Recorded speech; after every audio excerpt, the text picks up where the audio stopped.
So this year, 2021, will mark our 5-year anniversary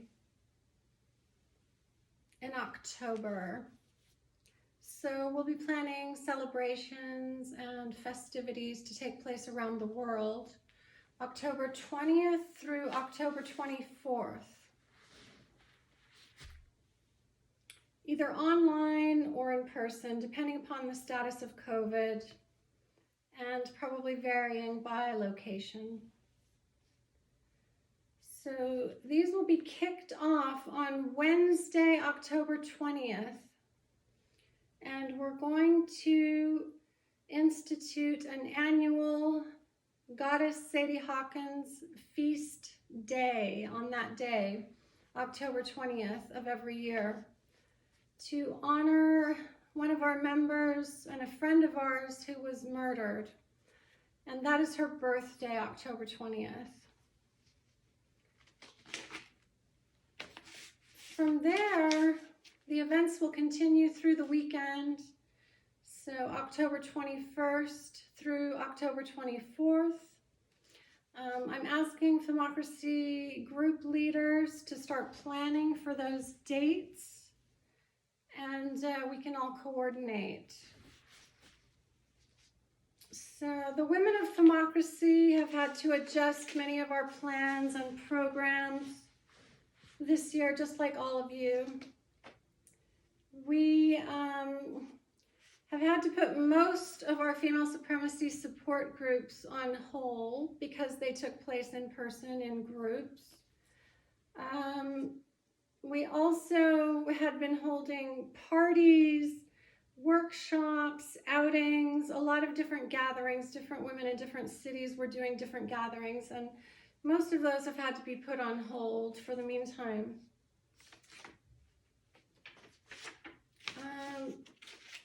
So we are readjusting our plans and, doing different things online, and we're going to institute some new programs. We already started to set up punishment centers in a few different locations that would operate under the She-Wolf division of Femocracy, which is the discipline wing of Femocracy.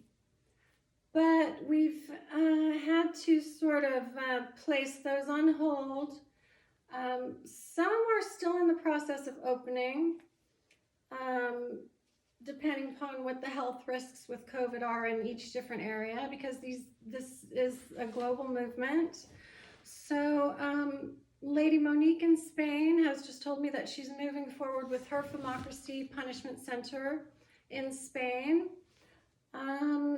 And I think Mistress Leah Surrender in Houston, Texas is still trying to get hers going right now. And we do have a few other locations that will open once we're able to again after COVID. So in the meantime, since men can't do a lot of service in person, instead of our in-service program that we had started, we're doing workship, like worship, but with a K in the middle for workship. So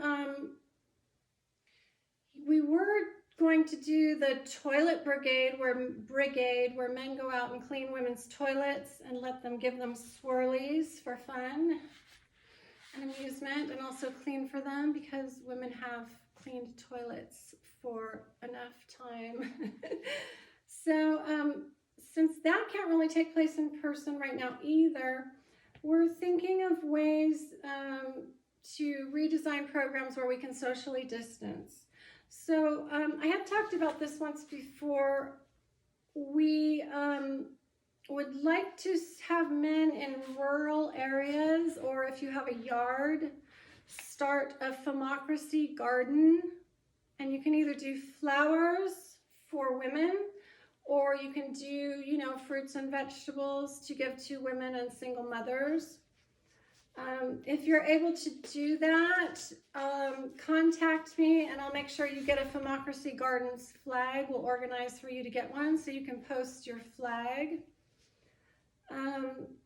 Any men who live in urban areas, you can volunteer to post flyers, posters, to do some street marketing and propaganda for us. So we already had a lot of these made up. They're actually images of different women who run different groups in different cities. And they say, you will obey, you must obey, and then it'll just say femocracyglobal.com on the bottom, which is our website.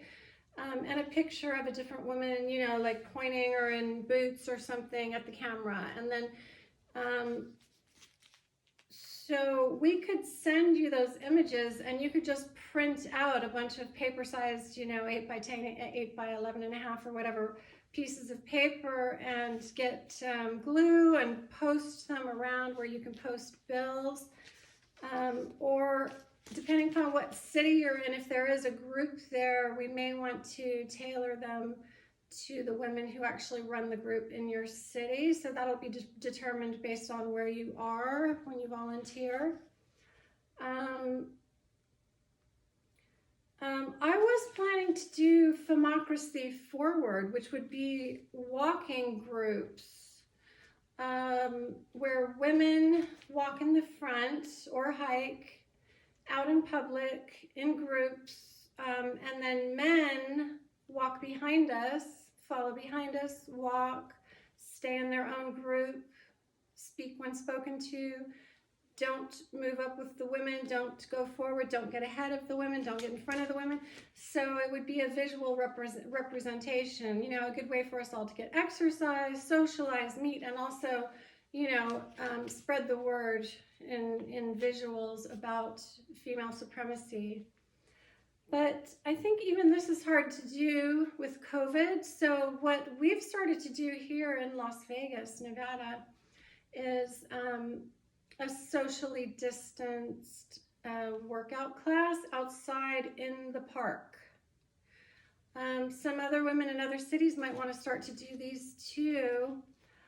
We have a slave here who's a certified you know, cardio, it's called Strong Nation instructor.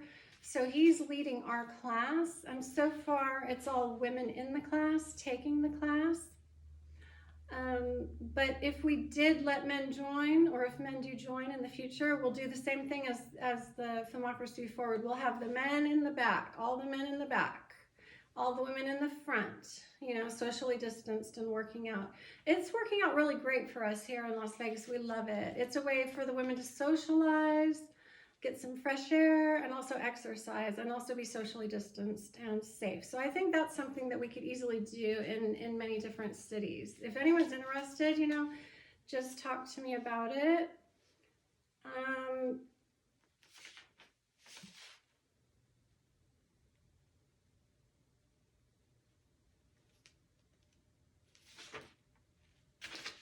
Okay, let me go over some of our divisions that we already had started and some new ones that we're starting. We always had the JOI division, which I started initially before we even started the Femocracy support groups, which is an indoctrination wing for men. So, you know, these are sexually inspired instructions for males. So to imprint them, reprogram them towards female supremacy. You can find the series on YouTube if you look up Mistress Seva, S-E-V-A. But we will be doing more of those live in the future. It's just, you know, a lot to deal with, like everyone with COVID. So, you know, we're getting back on track here now that everyone's adjusting. We also have the She-Wolf division that I mentioned earlier, which is the discipline wing. So The she-wolf division would be comprised mainly of sadists who would like to administer the punishment to the men in punishment centers who have been sent there. And then we have the big sister division, which is run by Miss Olivia in Los Angeles. And that is a surveillance wing, which would monitor men's behavior online and in person, in the media, and, you know, call out any men that they see being inappropriate to women. And honestly, order them to go to one of these punishment centers. We have, like I said, groups in many different cities, so there may end up being punishment centers in many different cities. So far, we had 5 that were ready to launch before the COVID outbreak. But I anticipate we'll have many more than that in the future. So men can actually be sent to a punishment center in their location.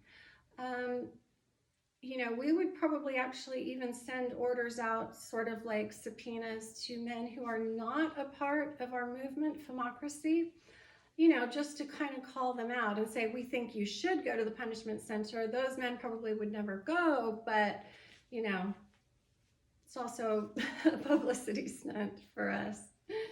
Okay, so then we have the Snow Angel division, which I think Mistress Diamond Blue in Montreal, Canada is going to start working on.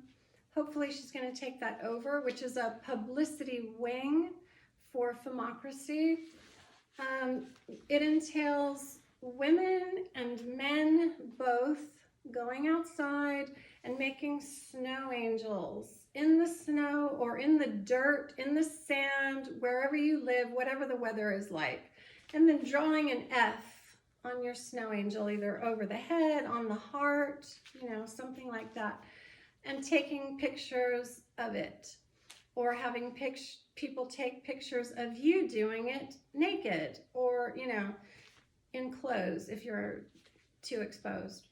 And then through social media, we're going to be posting a lot of these pictures, you know, tagged Femocracy Snow Angels. And it's just another, you know, representation of Femocracy. The Snow Angels will represent the Femocracy spirit, which is female supremacy, female rule, and we'll also leave physical representations around all over on the ground that way. So it'll be on, you know, a lot of things we do are physical in person and also online and social media. We're starting the new Obsidian Torch Society. Madam V in New York City is going to run that. It's an intelligence wing, so it will be more secretive. It'll be more like a secret society, and only women will be allowed to join that. Many of the divisions allow men to participate, not to lead, but to participate. The Obsidian Torch Society will be for women only. We do anticipate in the future, when we get our main Femocracy complex, to be able to do torch ceremonies outside too at night. Another new division that we're starting is the Onyx Antlers division, which is an FLR, female-led relationship division, which will promote female-led relationships, women owning submissive males, stables, and men in chastity too, you know, and being controlled by the women-owned key holders. That's another thing that the Big Sister division also will be involved with, would be enforcing chastity more and more in the future. For men, chastity devices, chastity cages. And then we're starting the Mirror Muses division, which will be for lesbians. You know, roughly. Like I don't think it'll be exclusive. I'm sure some other women may want to go to. And then also, as long as the women are open to it in different locations, gay men can come too. We do have gay male supporters who support female supremacy. So, and we wanted to make a space for the lesbians because, you know, we don't want them to feel left out. We do have lesbians in our movement. We're always talking about female-led relationships and things like that. So we are starting a Mirror Muses division.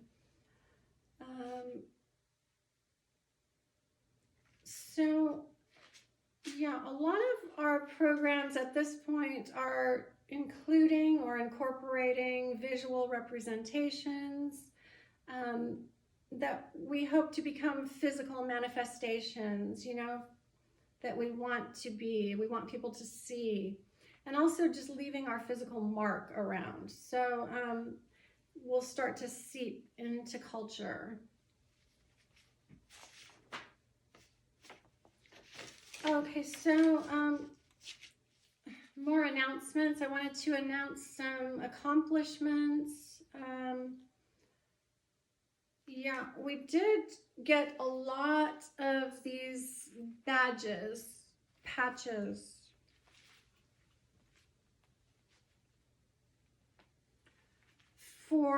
These are for the members, all the female members of Femocracy.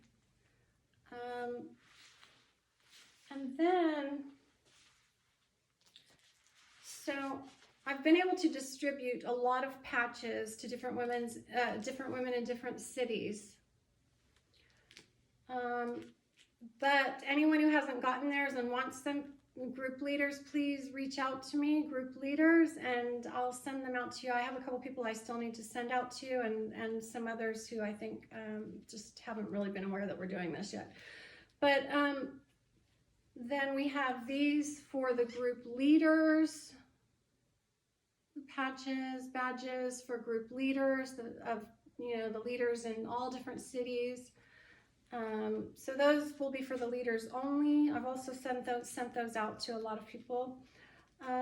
We do have a lot of other patches too. We have for the She-Wolf division. I'll post these so you guys can see them.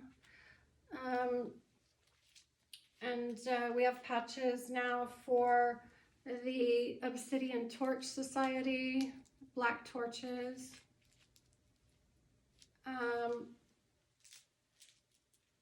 And I also have wings for the Snow Angel division, 2 different kinds of patches that are really beautiful. So members of different organizations, female members will get the patches. Males, we're going to have completely separate things for you.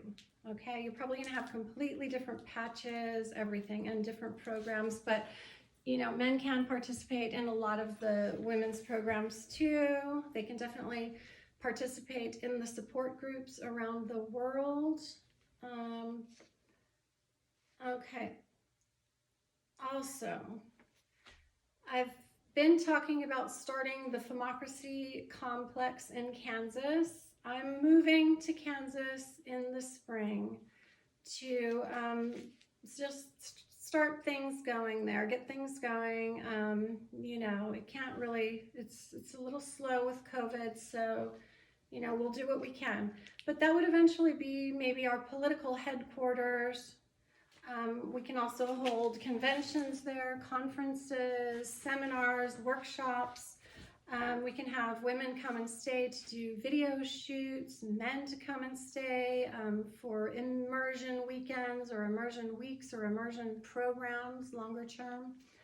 And then, you know, as we grow, we will have actual, you know, quarters for men to stay in, like Palisades maybe, and then the Palace for the women, you know, for Femocracy women to come and stay too. So, talking about the politics, well, we'll get to that in a minute. Let me just do some more mentions. Oh, one good thing is that even though I'm moving to Kansas, Lady Anya, who ran our group in Paris, France, has moved back to the States, and she's moving to Las Vegas this coming week. So she's going to start our socially distanced workout class with us in the park. And also, when I move, she can take over our Femocracy group here because she's already been familiar with running a group. She knows a lot of the women who run groups in different cities, and she's been participating with them behind the scenes. So it's like it'll flow perfectly. Yeah, for people to be aware, a lot of the Femocracy women do speak behind the scenes. We have chat groups, chat rooms. Many of the women have met now in person. Before COVID, it was much easier. Thankfully, we had time before this, so a lot of the women were able to meet in person. We know each other. I mean, you know, we've gotten very close. We trust each other. Okay, some more mentions. For those of you who speak Spanish, Lady Monique has femocracyspain.com. It's, you know, everything in Spanish that you need to know about Femocracy, all the groups in Spain. There are multiple groups in Spain alone.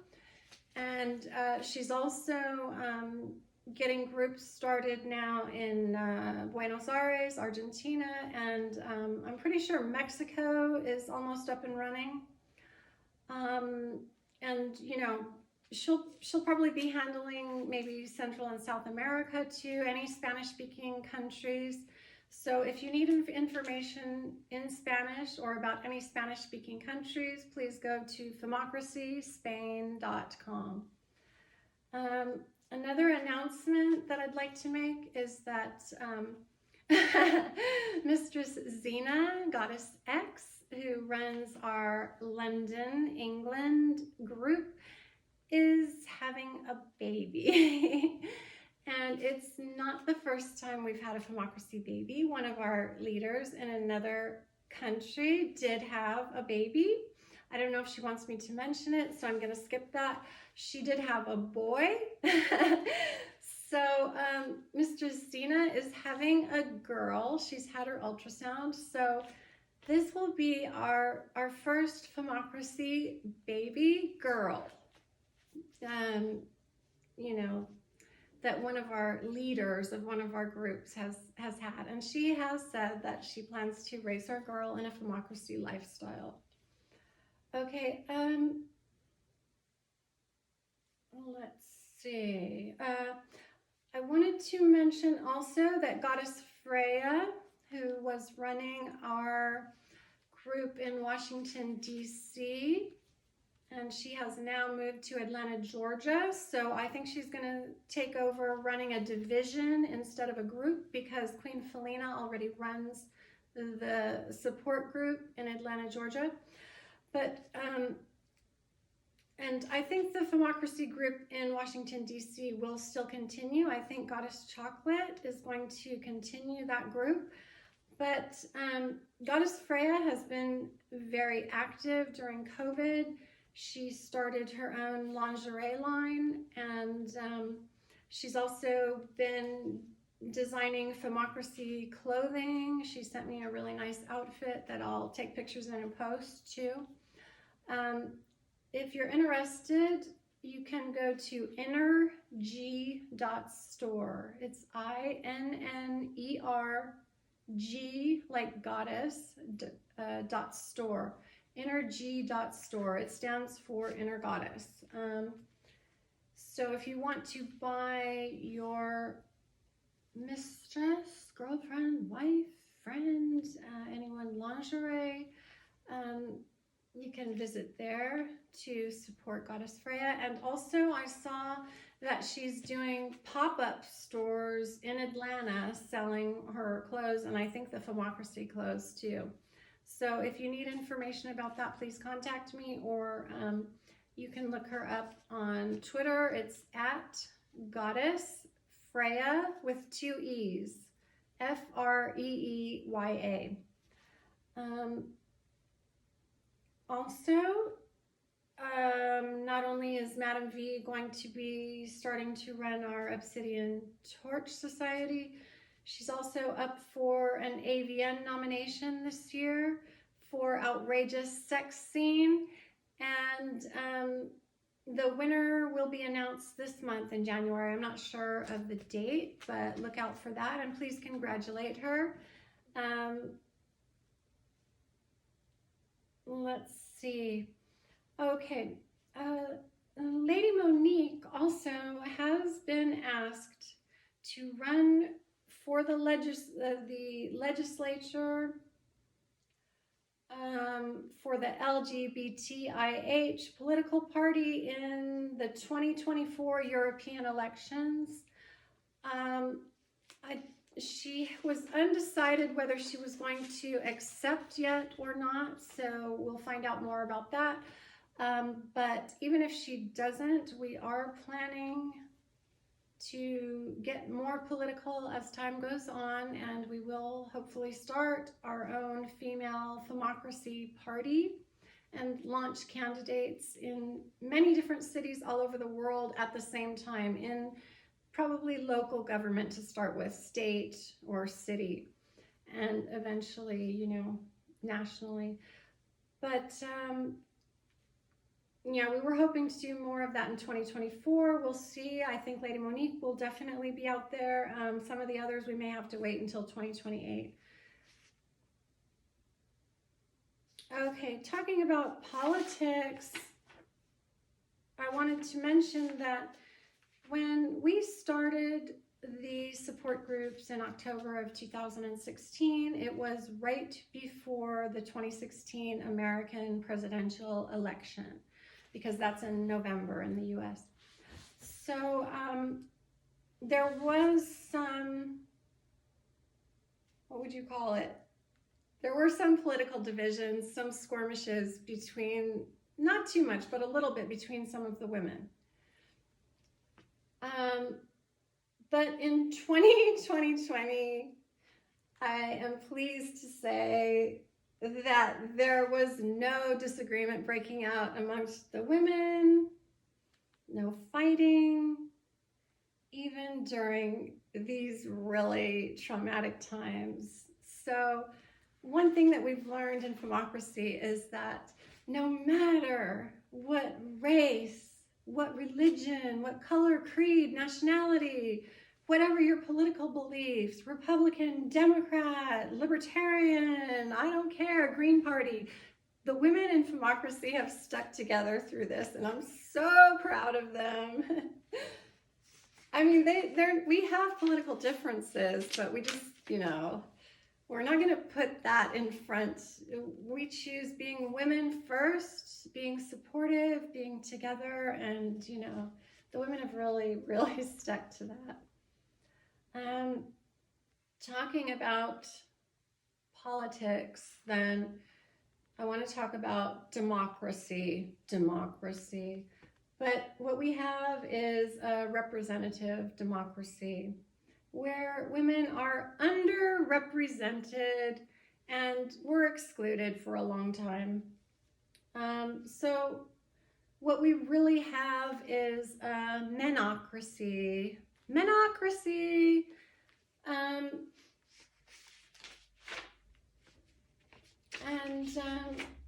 Just to talk about that a little bit, don't kid yourself, okay?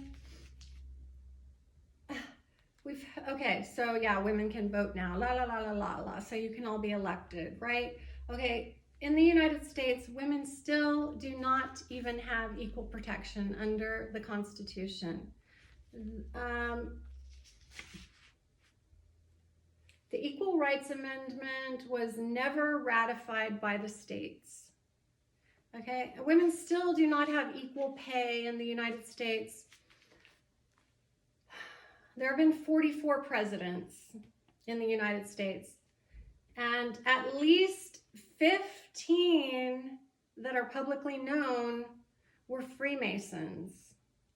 That's roughly 1/3, okay? I'm not a conspiracy theorist. These are acknowledged, known Freemasons, okay? The problem I have with it is that you have to be born a male to ever become a Freemason, to join, for, you know, be raised, even join, whatever, be a member. I know they have the Eastern Stars or whatever, but that's a very small, like, you know, little tiny segment compared to them. And, you know, clearly this gives men advantages. There are so many secret good old boy networks going on. You know, don't try to tell me that women have it, you know, equal. In the UK, they've had 55 prime ministers. Okay, 2 of them have been women. But of the men, 20 of them went to Eton and 7 of them went to Harrow, which are all boys schools, primary schools, like in the US we would call elementary and high school. They're private boarding schools, what they call their public boarding schools, all boys schools where women are not allowed. Okay, so in the UK, they talk often about, you know, class privilege, because yes, these are rich, exclusive, you know, boarding schools. So there is class privilege, but what no one mentions is that the bigger privilege is being male, okay? Women can't even get into these schools to even have these advantages. So that's roughly half of the prime ministers in the UK have gone to either Eton or Harrow, all boys schools, okay? Yeah, no one ever talks about that. Gender discrimination.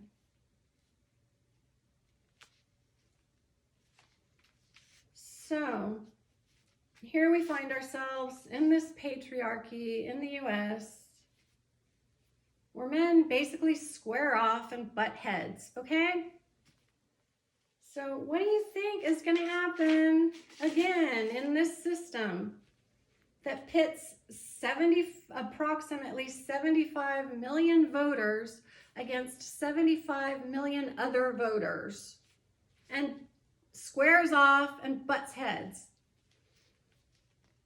every 4 years even? So it's like a pendulum swinging back and forth, you know?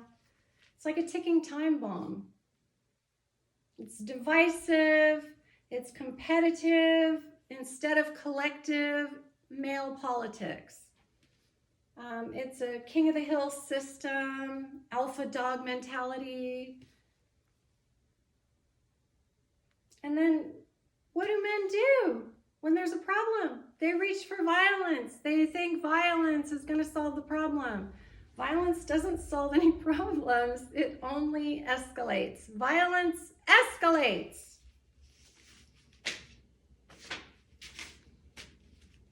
One thing I've noticed from dealing with the women of Femocracy in the last 4.5 years is the way they make decisions, collective decisions, the way they come to agreements in the individual support groups in one city, and then also internationally in dealing with each other. The thing that I've noticed is they do a shuffling process in making decisions, coming to conclusions. It's like, you know, someone will state their opinion about it, but then other women will bring up different factors, and so then it's shuffled in, and then the women reevaluate, and they actually do change their outcome. I see it all the time, and it shuffles. Then other women bring up other factors, and they shuffle that in, you know, to what they're considering. It's a really interesting process. I never really knew until dealing with women in this way. They do have a different way of dealing with things. And then, you know, after it's been reshuffled and they've factored in, you know, everyone's point of view, everyone's points, they come to a final conclusion together. I've seen it. And it's not the first conclusion. It's been reevaluated, and they somehow do it. They come up with a final decision that they can all agree on. It's so great. So I'd like to, you know, attribute this to the wisdom of the crowd mathematics. You know, some of you are familiar with this. It was the basis for statistics. I mean, the wisdom of the crowd, these are actual mathematics, averages, where, you know, it's been proven that the judgment of the crowd is more accurate than that of the individual. They can ask a lot of people in a crowd how to guess someone's weight. Guess my weight. Well, actually, I think it has to be, they would have to give you two options. You know, it has to be sort of a set. It has to be a set answer, yes or no, or, you know, pick a number, something that everyone, that's not, it doesn't, it's not open to interpretation. But they can ask a whole crowd for their judgment on a certain thing, and then average all the opinions of everyone in the crowd. And what they've found, this is the basis for statistics, this is what it was founded on and then, you know, developed into statistics, was that the wisdom of the crowd is pretty accurate. When they average out everyone's guess, everyone's opinion, it's almost correct, because what you do is you take, you know, the fringe elements over here, the extreme elements over here, you know, that are giving really extreme answers, but, you know, they balance each other out, and then there are a lot that are pretty close to the real answer. And what happens is when you average it all out, it works. You come up with the right answer. So I've noticed that's pretty similar to how women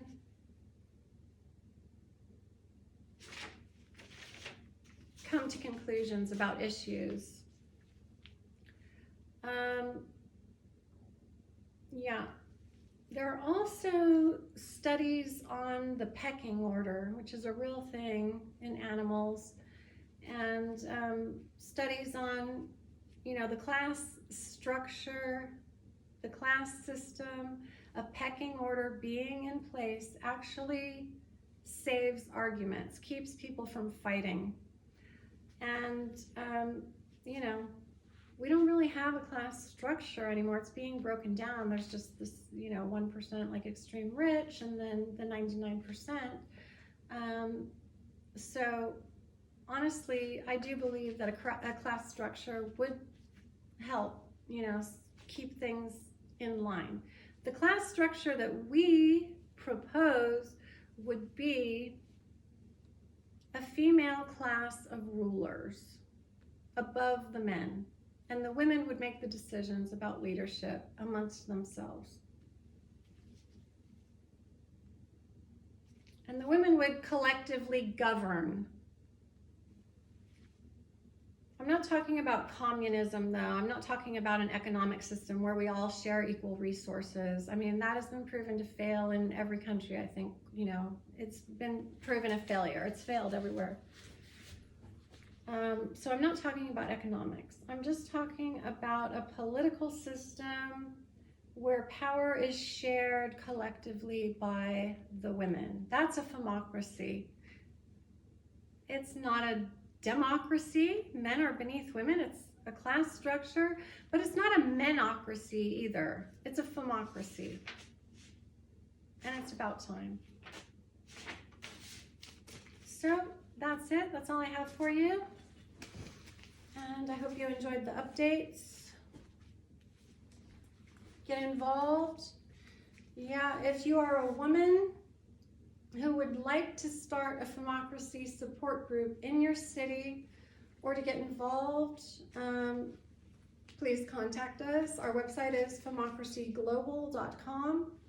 If you're a man who would like to get involved, probably the best way during COVID is you can make contributions towards patches, badges, uniforms for women. We have different uniforms for, you know, different things. You can contribute to our Femocracy complex. I'm moving there to start getting it set up. So you can contribute, you can get involved in the workshop program that I told you about. You can also serve online. You can get online training. You can get online chastity training, key holding. You can get exercise regimes. You can get diet management. You can get GPS tracking. You can get tasks, instructions, exercises from the dominant women. You can pick a woman in your city that we can introduce you to, in your city, in your country, or you can pick any of the Femocracy women too. So any men who would like to get involved in online training, you do have to pay. There's a cost for that. A lot of our programs are free. Most of the Femocracy support groups in person are free for all women and very cheap for the men. Some are free, some are $10, some are $20. Some in locations where the overhead is very high go up to maybe $50 or $100 for men. But that's rare. Usually they're very affordable. Okay, anyways, get involved. Women, we need you to start more Femocracy support groups in your cities. And men, we need you to support financially, contribute, join the online program, contact us to be registered with one of the women of Femocracy to serve online. And as soon as we're able, you can go to the Femocracy support groups in person too, the parties, everything we offer, okay? Bye.